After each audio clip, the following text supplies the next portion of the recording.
ඔබ දවසක් අනේ ඉතින් ළමයි මම පොරොන්දු වෙච්ච විදිහට ඔයාලට ලස්සන ෆ්‍රොක් එකක් ස්මෝක් කරන ඕනම කෙනෙක්ට මහ ගන්න පුළුවන් ලස්සන ෆ්‍රොක් එකක බ්ලොග් එකක් අරන් ආවා. ඉතින් අපි බලමු මේ ෆ්‍රොක් එක සාමාන්‍යයෙන් 3XL වගේ කෙනෙක්ට අඳින්න පුළුවන් සයිස් එකට තමයි ගන්නෙ. මම ඔයාලට බ්ලොග් එක කපලා තියෙන්නේ මම දැනට. කපන විදිහ පෙන්වන්න ඕනේ. මම දන්නවා ගොඩාක් මහන්න දන්න අයනේ ඉන්නේ.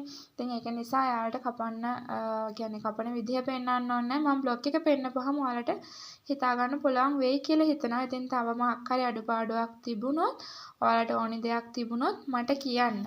ඉතින් මුලින්ම මම ඔයාලට පපුව කොටස පෙන්නන්නම්. අපි ඉන පටි ඉඳන් පටන් ගමු. පුංචි දේ ඉඳන් පටන් ගමු. එතකොට ඔයාලට ලේසි වෙයි.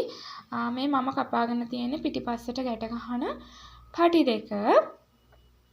ඉතින් පටි දෙක අපි බලමු. මෙන්න මේ විදිහට තමයි තියෙන්නේ. මේකේ පළල තියෙනවා අඟල් 3ක්. පළල අඟල් 3ක් තියෙනවා. එතකොට මේකේ දිග තියෙනවා අඟල් 27ක්. පළල 3යි දිග අඟල් 27ක් තියෙනවා. එතකොට මේ තියෙන්නේ පටි දෙක. එතකොට ළමයි මේ තියෙන්නේ අත. අපි අත මේ විදිහ කපාගෙන තියෙනවා. ඔයාලට ලේසි කපා ගන්න. මෙන්න මෙහෙම තියන්නම්. එතකොට ඔයාලට පෙනේ කියලා මම හිතනවා. මේ තියෙන්නේ අත. මේකෙන් කොටස් අපි දෙකක් කපාගෙන තියෙනවා. එතකොට මේක අත සාමාන්‍යයෙන් 8ක් වගේ දිගට තමයි අරන් තියෙන්නේ. උරහිස් ඉඳන් අත 8ක් දිගට අරන් තියෙන්නේ. එතකොට අත ඉලාස්ටික් කරලා තමයි අපි මේකට මහන්නේ. එතකොට අපි මෙන්න මේ හරියේ පළල කොටස තියෙනවා අරන් අඟල් 7ක්. එතකොට අතේ දිග අපි අරන් තියෙනවා අඟල් 11ක්. මොකද ඉලාස්ටික් එක්කත් දාන්න නිසා අඟලක් වගේ ඉඩ තියලා අඟල් 11ක් අරන් තියෙනවා. මොකද මෙතනෙමුත් අඟල් භාගයක් නැවෙනවා. ඒක නිසා ඊට පස්සේ අත් කට හරිය මෙන්න මේ විදිහට අපි බලමු අත් කට හරිය කොච්චරක් තියෙනවද කියලා. අත් කට තියෙනවා අඟල් 7ක්. අත් කටත් අඟල් 7ක් තියෙනවා. එතකොට මේක ස්මෝක් කරපු කොටසට මෙන්න මේ කොටසින් තමයි මෝට්ටු වෙන්නේ. එතකොට මෙතෙන්ට ඉලාස්ටික් එක යනවා. එතකොට මේ ටික අතට සෙට් වෙන කියන්නේ උරහිසට සෙට් වෙනවා. මම ලොකුවට ඇත්තටම කියලා දෙන්න දන්නේ නැහැ. මම දන්න විදිහට මොකද ගොඩක් අය කියනවානේ කියලා දෙන්න කියලා. ඔන්න ඉතින් ලස්සන චූටි සිම්පල් ෆ්‍රොක් එකක් තමයි කියලා දෙන්නේ. ඉතින් මේකෙන් කොටස් දෙකක් කපාගෙන තියෙනවා. හරි ඊට පස්සේ මේ තියෙන්නේ කඳ කොටස් දෙක. අපි දෙපැත්තටම ස්මෝක් එකනේ. කඳ කොටස් දෙකක් තියෙනවා. මම මේ කියන දිග පළලින් ඔයාලා කඳ කොටස් දෙකක් කපා ගන්න. මොකද අද මම මේ ෆ්‍රොක් එක මහනවා. ඒක නිසා අදම මහන්නත් කියලා දෙනවා මේ වීඩියෝ එකේම. ඉතින් මේකේ පළල තියෙනවා පළල මේ දිග අපි දිග විදිහට ගන්න. දිග තියෙනවා අඟල් 16ක්. දිග අඟල් 16ක් තියෙනවා. එතකොට කඳ කොටසේ පළල තියෙනවා මේ කියන කොටස් මේ කියන්නේ මේ කියන ප්‍රමාණය වලටම කපා ගන්න. මේකේ පළල තියෙනවා අඟල් 32ක්. 32ක් තියෙනවා පළල. එතකොට පළල කියන්නේ මේ දිග පැත්ත. මොකද මේක ඔක්කොම එහෙම ස්මෝක් වෙන්න ඕනේ.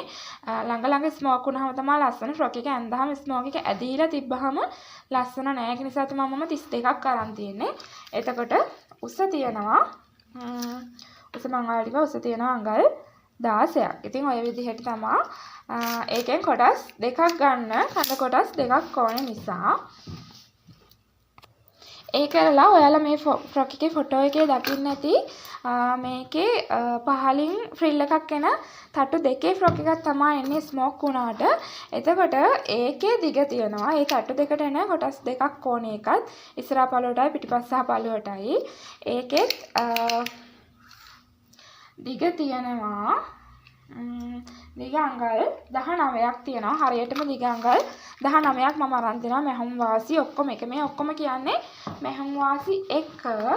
එතකොට අපි බලමු ඒකේ පළල කොච්චරක්ද කියලා. ගවුමේ ෆ්‍රිල් එකේ එන කොටසේ පළල තමයි අපි දැන් මේ බලන්නේ. පළල අරන් තියෙනවා 59ක්. පළල අරන් තියෙනවා අඟල් 59ක්. එතකොට මේ වගේ ලොකු කොටස් දෙකක් තමයි එන්නේ. එතකොට ඔන්න ෆ්‍රොක් එකේ මේ කොටස් ටික සම්පූර්ණ. අපි බලමු එහෙනම් මේක මහන විදිහ. දැන් අපි අත ඕවර්ලොක් කරගන්න යන්නේ. ඉතින් දැන් ඔයාලට මේ බ්ලොක් එක මතකයිනේ. මේ තියෙන්නේ අත් කට. එතකොට මේ අතේ දිග හැඩය, ඒ කියන්නේ දිග පැත්ත. ඊට පස්සේ මේ මෙන්න මේ උරහිසට මූට්ටු වෙන. මෙන්න මේ පැත්ත තමයි අපි ඕවර්ලොක් කරගන්න. ඔයාලට පේනවා ඇති මෙහෙම බ්ලොක් එක නමපුවාම මෙන්න මෙහෙමනේ තියෙන්නේ. මෙන්න මෙහෙම තියෙනවා මේ අර අත් කට අපි අතට කියන්නේ කිහිලි කට මේ තියෙන්නේ. කිහිලි කට ඊට පස්සේ මෙන්න මේ විදිහට උරහිස දාන ටික මෙන්න මේ විදිහට අපි මේ දිගටම ඕවර්ලොක් කරගන්නවා කොටස් දෙකේම.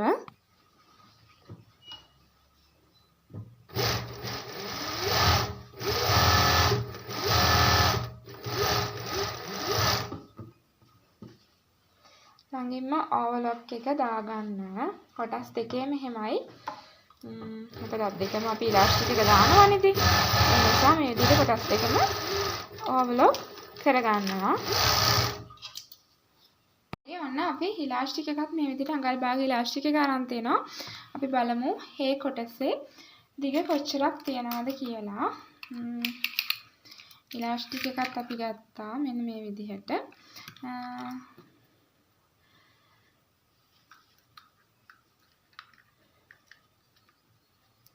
ඒකේ දිග තියෙනවා 11ක්. ඒකේ 11ක් තියෙනවා. අඟල් 11ක් දිග කොටස් දෙකක් කරන් දෙනවා. ඊට පස්සේ මෙන්න මේ විදිහට බ්ලොක් එකේ කන පිට පැත්තට මේ අත කොටසේ කන පිට පැත්තට මෙන්න මෙහෙම තියලා අපි මැහුමක් දා ගන්නවා. මේ ඉලාස්ටික් එක ඇතුල් කරන්න පුළුවන් විදිහට. මම මේ ගොඩක් මහානායට කියලා දෙන නිසා මම වැඩි එහෙම කියලා දෙන්න යන්නේ නැහැ. මොකද එයාලා දන්නවා කොහොමද මේක කරන්න කියලා. මේ ඉලාස්ටික් එක ඇතුල් කරගන්න පුළුවන් වෙන්න මේ වගේ දිගටම මහානා බ්ලොක් දෙකේම අපි එක කොටසක මේ විදිහට මහගෙන ඉවරයි. ඉලාස්ටික් ඇතුල් කරන්න පුළුවන් වෙන්න මේ විදිහට මහගෙන ඉවර කරා. ඊට පස්සේ අනිත් කොටසේ මේ විදිහට මහ ගන්න ඕනේ.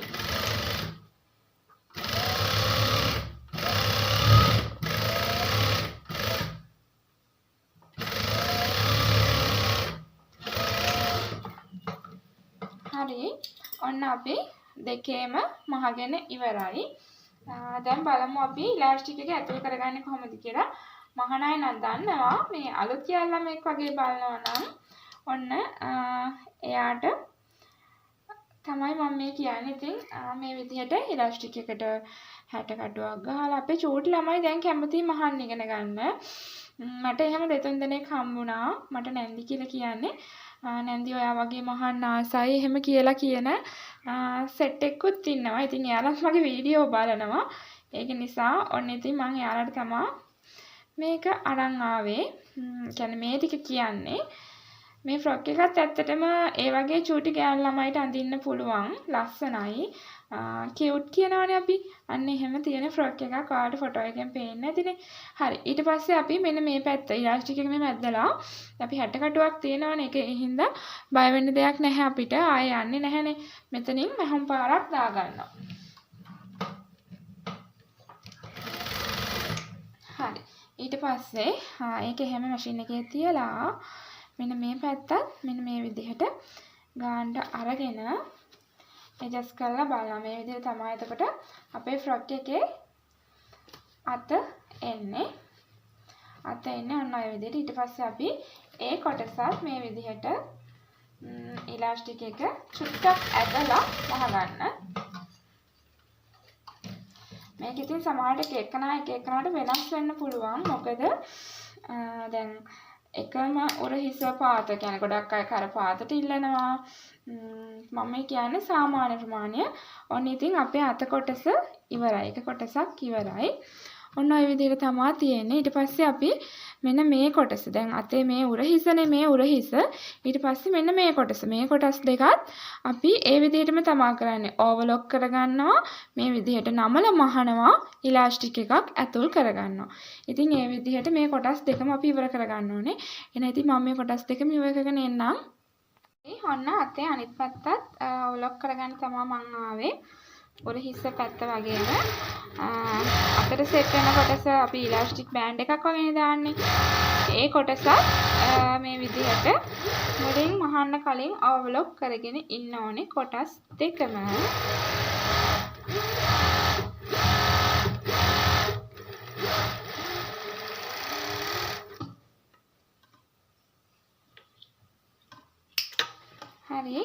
ඔන්න ඒකත් ඉවරයි. හරි මේ තියෙන්නේ ඕවර්ලොක් කරන් ආපු අත කොටස් දෙක. ඉතින් ඒකටත් අපිට ඉලාස්ටික් දෙකක් ඕනේ. අපි බලමු. ඒ දෙකක් තියෙනවා 11ක්. 11ක් තියෙනවා. මේක අපිට මෙහෙම අත දැම්මහම මෙහෙම ඕන තරම් ඇදෙනවනේ. ඒක නිසා ප්‍රශ්නයක් නැහැ. ඒකත් අපි කරන්නේ අර වගේම මෙන්න මේ වගේ ඉලාස්ටික් එක ඇතුල් කරන්න පුළුවන් කොටසක් දිගටම මෙහෙම මහගෙන යනවා. මේ කොටස් දෙකේ මහගෙන යනවා. එහෙනම් අපි එකක් දාලා බලමු. ළමයි ඔන්න ඒ විදිහට මහගෙන ඉවරයි. දැන් හදන්නේ අර විදිහටම ඉලාස්ටික් එක දාගන්න මේ මහල් ඉවරයි. ඉතින් අපිට තියෙන්නේ ඉලාස්ටික් එක මේ විදිහට කොටස් දෙකටම දාලා සයිඩ් එකෙන් මූට් කියන්නේ මහලා ඉවර කරගන්න. එහෙනම් ඉතින් මේ කොටස් දෙකත් ඉවර කරගෙනම පෙන්නන්න. වීඩියෝ එක ගොඩාක් දික් වෙනව නැත්තම් මේ හැම එකම ස්කිප් කර කර පෙන්නුවේ නැත්තම් ඔයාලට ලොකු වෙලාවක් මට යනවා වීඩියෝ එක දාගන්නත් අමාරුයි. ඒක නිසා ගොඩාක් ටික අවශ්‍යම ටික මම ඔයාලට වීඩියෝ එකෙන් පෙන්නන්නම්. මම ඔන්න මේ විදිහට කියුට්ම කියුට් ලස්සන ස්ට්‍රෝබෙරි අත් දෙකක් මහලා ඉවර කරා. මේ තියෙන්නේ හරිම ලස්සනයි. මෙන්න මේ විදිහට ස්ට්‍රෝබෙරි අත් දෙක මහලා ඉවර කරා ස්ට්‍රෝබෙරි ෆ්‍රොක් එකේ. ඉතින් මේක හරිම කියන්නේ කම්ෆර්ටබල් මැටීරියල් එක. මේක මාෂා වුණාට කූල් මාෂා. ඒක මාර කියන්නේ බටර් වගේ ගතියක් තියෙනවා නිකන්. මට ඒක කියන්න තේරෙන්නේ නැහැ ළමයි. හරිම ලස්සනයි. කියන්නේ සනීපයි මේ මැටීරියල් එක. ඔන්න අපි අත් දෙක ඉවර කරා. ඊට පස්සේ අපි ගමු ඉන පටිය නම් ඔයාලා දන්නවනේ. මෙන්න මෙහෙම නැමුවා. මම කරන්නේ මෙහෙම. මෙන්න මෙහෙම නැමුවා. මට හිතෙනවා ඒක නීට් කියලා. මෙන්න මෙහෙම කරා. සමානව කොටස් දෙක නමලා ඔන්න ඔහොම කරලා අපි මේ ටික මෙහෙම පටි දෙකම මහ ගන්නවා. අපි බලමු පටි දෙක මහගෙන ඉවර වෙලා.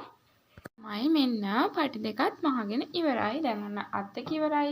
පටි දෙක ඉවරයි. ඊට පස්සේ අපිට තියෙන්නේ කඳ කොටස. කඳ කොටසට අපි ගත්තනේ කොටස් දෙකක්. ඒකේ මේ පළල පැත්ත තියෙනවා. මේ උස පැත්ත නෙවෙයි. මේ උස පැත්තනේ.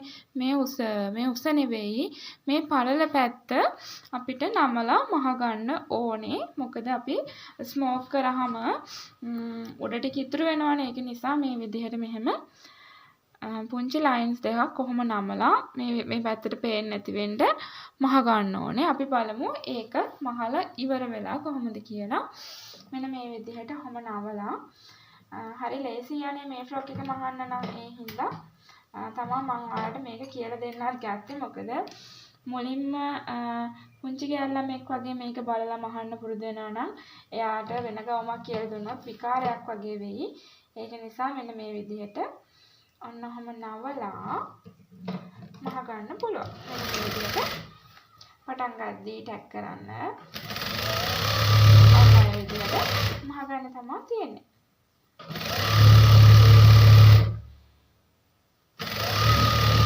කොටස් දෙකම මේ වගේ මහ ගන්න.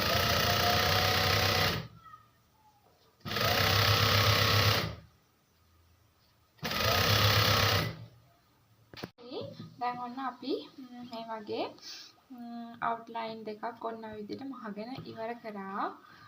අවුට්ලයින් කියන්නේ මෙන්න මේ වගේ ඉරක්ත කියන්නේ මැටීරියල් එකේ කඳ කොටසේ කියන්නේ බ්ලොක් එකේ කඳ කොටස කපාගත්ත එක පැත්තක්. ඒ කියන්නේ පළල පැත්තෙන් එක පැත්තක්. මේ පාත පැත්ත කරලා නැහැ. එක පැත්තක් මේ විදිහට ස්මෝක් එකට ගන්න ඕන නිසා නමලා මහගෙන තියෙනවා වාටියක් වගේ. ඊට පස්සේ අපිට මෙන්න මෙයා ඕන වෙනවා. මේ තමයි ඉලාස්ටික් නූල් කෝන් එක.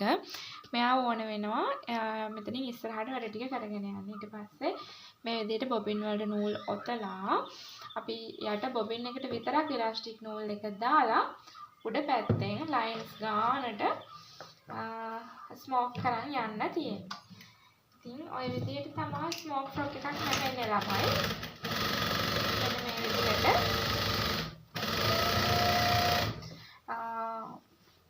ඉරි 13ක්.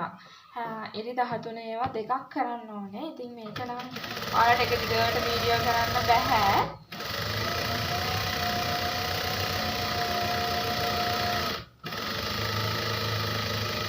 මේක ටිකක් වෙලා යන වැඩක් නේ. ඒක නිසා මම මේ විදිහට නිකන් මම පෙන්නන්නම් ඔයාලට පොඩි කොටසක් පෙන්නන්නම්. මේ විදිහට කොටස් දෙකම ස්මෝක් කරන්න තමයි තියෙන්නේ.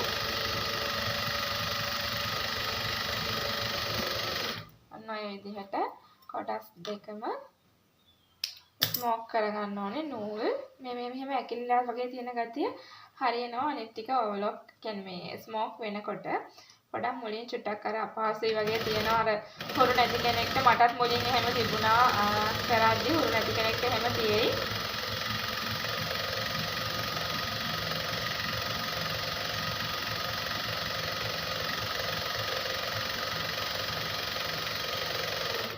ටිකක් වෙලා යද්දී ඒ ගතිය හරියනවා. කියන්නේ මහලා හුරු වෙද්දී ඔය ඔක්කොම අමාරුකම් නැති වෙලා යනවා. කොන්දේ අමාරු හැදෙනවා. ඒ වගේ හිතේ අමාරුත් හැදෙනවා. මහන්සි වෙද්දී අයි මම මෙච්චර දුක් විඳින්නේ. ඒ වගේ එහෙම එක දේවල් හිතෙනවා. හැබැයි ඒ ඔක්කොම නැති වෙලා යනවා. මහලා අවසානයේ ලස්සන ෆ්‍රොක් එකක් දකිද්දි. එහෙනම් ඉතින් මම මේ කොටස් දෙක ස්මෝක් කරගෙන එන්නම්. ඔන්න මේ තියෙන්නේ ස්මෝක් කරගත්ත කොටස් දෙක. ඉතින් මෙතන නූල් 13ක් තියෙනවා. ඒ කියන්නේ දිගට ඉලාස්ටික් නූලෙන් ඕවර්ලොක් කරගත්ත කොටස් කියන්නේ කෑලි ඉරි 13ක් තියෙනවා. අනිත් එකෙත් එහෙමයි කොටස් දෙකේ මේ විදිහට ඕවර්ලොක් කරගත්තා. ඊට පස්සේ තියෙන්නේ අපිට අර මම කිව්වේ අත්කට කියලා අන්න ඒක ගවුමට තියලා මහ ගන්න තියෙන්නේ. අත්කටේ පොඩි හැඩයක් තියෙනවා. ඒ හැඩය මුලින්ම කපලම ඔයාලට කියන්නේ ස්මෝක් කරන්න පුළුවන්. හැබැයි මම එහෙම කරන්නේ නැහැ. එහෙම වුණාම අර ස්මෝක් එක පොඩ්ඩක් ඇද යන්න බලනවා. ඒ මට හුරු නැති නිසා වෙන්න ඇති. එහෙම වුණොත් ඉතින් රෙදි පොඩ්ඩක් ඉතුරු වෙනවා. කියන්නේ ඉතින් ඒ කැපෙන කෑල්ලෙන් අපිට ප්‍රයෝජනයක් ගන්නත් බෑ. හැබැයි අර ඉලාස්ටික් නූල් එක පොඩ්ඩක් ඉතුරු කරගන්න පුළුවන්. ඉතින් මේ තියෙන්නේ එහෙම මහගත්ත කොටස. දැන් දෙකම කොටස් 4ක් තියෙනවානේ. දැන් අපි ස්මෝක් කරපේකේ අත් කටවල් කැපුවාම කොටස් 4ක් තියෙනවා. මේ කොටස් 4ට මේ වගේ අර අත් කට හම්බෙච්ච තැන මෙහෙම තියලා හොඳ පිට තියලා මහගෙන තියෙනවා. ඊට පස්සේ ඒ ටික ඕවර්ලොක් කරන්න තමා හදන්නේ. ඉතින් ඕවර්ලොක් මැෂින් එකෙන් තමා නීට් එක ගන්නෙ. මේ මැටීරියල් එක පොඩ්ඩක් අර කැපෙනවා මදි වගේ ගතියක් තියෙනවා. අනිත් මැටීරියල් වලට වඩා මේ වගේ මැටීරියල් කිහිපයක් තියෙනවා. ඒවා පොඩ්ඩක් කැපෙනවා මදි. කවුරු හරි ඒකට හේතුවක් දන්නවා නම් කමෙන්ට් එකක් දාන්න. මැෂින් එකේ මොකක් හරි වෙනසක් කරන්න ඕන නම් ඒක හරි යන්න. ඒකත් අනිවාර්යෙන් කියලා කමෙන්ට් එකක් දාන්න. ගොඩක් මැටීරියල් කැපෙනවා හොරයි. ඒ කියන්නේ ඕවර්ලොක් එකත් එක්කම මැහිලා ඉස්සරහට යනවා. කැපිලා වැටෙන්නේ නැහැ. සමහර මැටීරියල් තියෙනවා හරිම නීට් එකට කැපිලා ලස්සනට ක්වොලිටි එකට තියෙනවා. ඒක ඉතින් මැටීරියල් වල ප්‍රශ්නයක්. මට කරන්න දෙයක් නැහැ. මට කරන්න දෙයක් තියෙනවා නම් අනිවාර්යෙන් ඔයාලා පහලින් කමෙන්ට් එකක් දාන්න. ඔන්න ඉතින් මම ෆ්‍රොක් එකේ කොටස් 4ම මේ ඔයාලට පේන විදිහට ඕවර්ලොක් කරනවා. හරි මෙන්න මේ විදිහට අපි ඕවර්ලොක් කරගත්තා. ඊට පස්සේ ඔයාලට පේනවාද මේ මෙතන මෙහෙම ඕවර්ලොක් කරගත්තාම කොටස ඉතුරු වෙනවා. ඒ කොටස අපි කඳ පැත්තට තියලා පුංචි වල ටැග් කරගන්න. එහෙම නැති වුණොත් ගවුම ඇඳලා පස්සේ ඒක උඩට එන්න පුළුවන්. පුළුවන් පැත්තකට අත පැත්තට පුළුවන් නම් අත පැත්තට ගොඩක්ම හොඳයි කඳ පැත්තට කරන එක. කඳ පැත්තට තියලා පුංචි මේ කියන්නේ මැහුමක් දාගන්න. පොඩක් ටැග් කරගත්තා නම් හරිය 2-3 පාරක් විතර. ඉතින් ඔන්න ඔය විදිහට කොටස් 4ම ඕවර්ලොක් කරගෙනත් ඉවරයි. දැන් ඉතින් ෆ්‍රොක් එකේ වැඩ ගොඩාක් දුරට ඉවරයි. තව පුංචි වැඩක් තමා තියෙන්නේ. ඉතින් මේ ස්මෝක් කොටසෙන් පල්ලෙහා තියෙන රෙදි කොටස තියෙනවනේ ස්මෝක් වෙලා නැති කොටස. අන්න ඒ කොටසට අපි කපාගත්ත අනිත් බ්ලොක් එක ගන්නවා. ඒ කියන්නේ අඟල් 19ක් දිග 50 ගාණක් මං හිතන්නේ තිබ්බේ වීඩියෝ එකේ මුලදී මං කියලා තියෙනවා 50 ගාණක් පළල ඒ රෙදි කොටස් දෙක අරගෙන දෙපැත්තට පුංචි ෆ්‍රිල් එකක් වගේ අල්ල ගන්නවා. මහන්න දන්න අය දන්නවා කොහොමද අල්ලන්නේ කියලා. හොඳ පිට තියලා කන පිට පැත්තෙන් අපි අතින් රැලි හදාගෙන මහන්න ඕනේ. මැෂින් එකෙන් රැලි හදලා තියලා මහන්නත් පුළුවන්. හැබැයි මේ ඔයාලට දාලා තියෙන ෆොටෝ එකේ එන විදිහට ෆ්‍රොක් එක එන්නේ මේ විදිහට මහපුවාම චූටි ගෑල් ළමයිට එහෙම ක්ලාස් අඳින්න එහෙම හරිම ලස්සනයි. එහෙම මහපුවාම මෙන්න මේ විදිහට අපි අතින් රැලි හද මහ ගන්න තමා තියෙන්නේ. දිගටම ඊට පස්සේ වැඩියෙන් කොටසක් ඉතුරු වුණොත් ඒ පුංචි කොටස කපලා අයින් කරගන්න. ඉතින් ওই විදිහට තමා දෙපැත්තෙම තට්ටු දෙකම අල්ලගන්නේ. හරි මේ විදිහට ඔන්න තට්ටු දෙකම ගවුමේ දෙපැත්තටම අල්ලගෙන ඉවර කරා. ඉතින් හරිම සිම්පල්. උඩ ටික මහගත්තට පස්සේ කපා ගන්න එක තමයි චුට්ටක් අමාරු. ඒත් ගවුම මහගෙන යද්දි දැන් මට නම් තියෙනවා දැන් අවසානයේ දකින්න ඕනේ හින්දා ඉක්මනට මැහෙන ගතිය. හරි. ඊට පස්සේ අපි මේ තට්ටු දෙකම අහපාව ඕලොක් කරගන්න ඕනේ. මොකද අපි කන පිට පැත්තෙන්නේ මැහුවේ. එතකොට එතනත් රෙදි කෑල්ල නූල් යන්න පුළුවන්. ඔයාලට මේ පේන්නේ තට්ටුව අල්ලපු කොටස. ඒකත් මේ විදිහට ඕවලොක් කරගෙන නීට් කරගන්න ඕනේ. හරි ඔන්න ඉතින් ඒ ටිකත් ඉවර කරා. ඊට පස්සේ තියෙන්නේ අන්තිම වැඩේ. දැන් අංශ මූට්ටුව කියලා තමයි කියන්නේ. දෙපැත්ත සයිඩ් ගහන්න ඕනේ. ඒක අත් කටේ අපි දැන් කියන්නේ අතේ අපි ඉලාස්ටික් එකක් දැම්මනේ පාතට. අන්න ඒ ඉලාස්ටික් එකට තියලා මේ විදිහට මහ ගන්න තියෙන්නේ. එකම ලයින් එකට තට්ටු දෙක එහෙම එක ළඟට එන විදිහට මෙන්න මේ වගේ ඉනට පටියක් තියලා ඔයාලට පේනවා ඇති තේරෙනවා ඇති මේ මැහුම දාපු කොටස පාතට පල්ලෙහාට හිටින්න තියන්න. එතකොට ලස්සනයි. මොකද අර මම මහපු විදිය හින්දා නැත්තම් සමහරවිට අර කියන්නේ කන පිට දාලා මහලා හොඳ පිට අරගත්තාම ඒ අර මූට්ටුව මැදට තියලා අයන් කරලා මහනවා කට්ටිය. එහෙමත් හොඳයි. එහෙමත් ලස්සනයි. ඉතින් වැඩ ටිකක් වැඩි නිසා මම මෙහෙම කරා. මෙහෙම නීට් කියලා හිතනවා මට. ඉතින් ඔය විදිහට දෙපැත්තම මූට්ටු කරගත්ත ෆ්‍රොක් එක තමයි මේ තියෙන්නේ. දෙපැත්තම මහල ඉවරයි. ඊට පස්සේ දෙපැත්තත් අපි ඕලොක් කරගන්න ඕනේ. ඒ ඕලොක් කරගෙන මෙන්න මේ විදිහට පාත වාටිය එක ගානට තියනවද බලන්න. නැත්තම් චුට්ටක් කපලා ඒ ටික හදාගෙන ඕලොක් පාරක් දාලා මෙන්න මේ විදිහට මම පෙන්නන විදිහට නමලා වාටිය මහ ගන්න තියෙන්නේ. ඕලොක් එක දාන්න අනිවාර්යෙන්. නැත්තම් වාටිය දෙපාරක් නමලා මහන්නත් පුළුවන්. හැබැයි ගවුම උස වෙනස් වෙනවනේ. ඒක නිසා ඕලොක් පාරක් දාලා අන්න මම ඕලොක් දාගෙන ඉවරයි. දාලා උඩ අතට නමලා මේ විදිහට වාටිය ලස්සනට මහ ගන්න.